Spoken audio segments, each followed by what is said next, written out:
Mes chers compatriotes, malgré la décision inique et ignoble de rejet de ma candidature à l'élection présidentielle prévue en octobre prochain, de nombreux Camerounais ont continué de penser que je peux encore jouer un rôle important quant à l'issue de ce scrutin.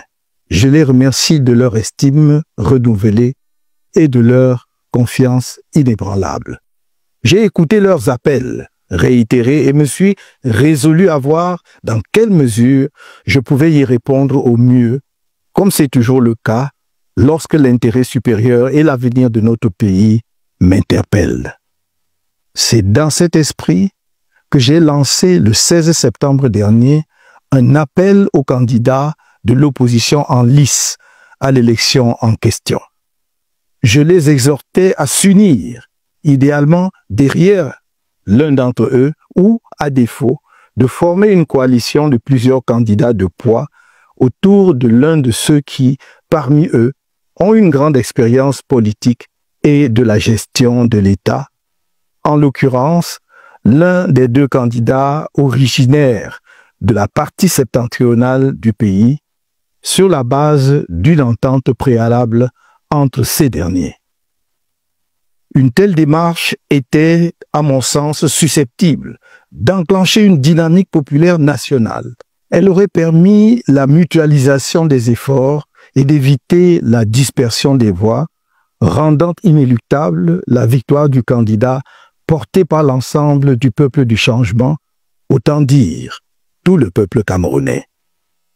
Depuis cet appel, j'ai reçu et échangé avec 7 des 11 candidats de l'opposition, y compris les plus importants, ainsi que quelques personnalités de la société civile. Je n'ai pas épargné mes efforts pour encourager la réalisation d'une entente entre les candidats de l'UNDP et du FSNC afin de rendre possible une coalition, même limitée, des candidats de l'opposition autour d'eux. Cette démarche offrait, à mes yeux, une réelle chance de victoire qui répondrait au désir profond de changement qui monte du pays tout entier.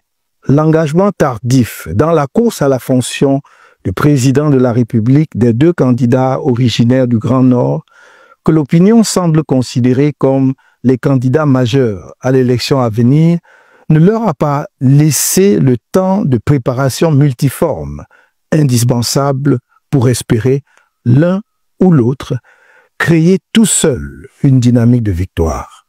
Aujourd'hui, vendredi 26 septembre 2025, nous sommes à la veille de l'ouverture de la période officielle de la campagne électorale, au cours de laquelle on devrait présenter un candidat de la coalition aux électeurs et à tout le peuple camerounais à travers le pays.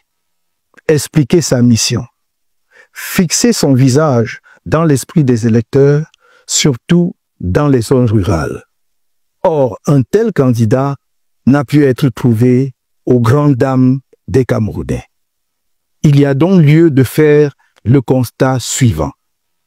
1. L'absence d'une coalition de candidats, même limitée, avec les deux candidats du Grand Nord, capables de fédérer les moyens et de créer une dynamique populaire puissante, en mesure d'assurer la victoire du peuple à l'élection présidentielle prochaine. 2. L'existence de profondes divisions au sein de la population, en particulier parmi les soutiens des candidats de l'UNDP et du FSNC, conséquence de l'absence d'une entente pour un seul candidat parmi les deux. 3. La perspective d'un éparpillement des voix susceptible de compromettre sérieusement les chances de victoire d'un candidat de l'opposition. En conséquence de tout ce qui précède, nous, Maurice Kamto et l'Alliance politique pour le changement, APC, qui soutenait ma candidature, sommes parvenus à la conclusion qu'il convient de laisser à chaque électeur la responsabilité pleine et entière de voter librement, en son âme et conscience, pour le candidat de l'opposition de son choix lors de l'élection présidentielle prévue le 12 octobre 2025. Vive le Cameroun.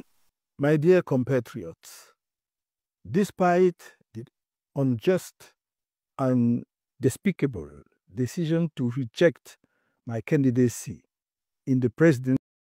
Ah oui, son Excellence Maurice Kamto a dit qu'il laisse la liberté à tout citoyen de prendre sa responsabilité et de l'assumer. Félicitations, professeur. Merci pour tout. Et avec toi, nous sommes ensemble. Et toujours. Et toi, tu vas voter qui? Je vais voter. Je ne désiste pas à la vote. Je vais voter. Je vote celui qui incarne l'esprit du peuple. Nous sommes ensemble. A plus. Dis-moi, qui est-ce que toi tu dois voter?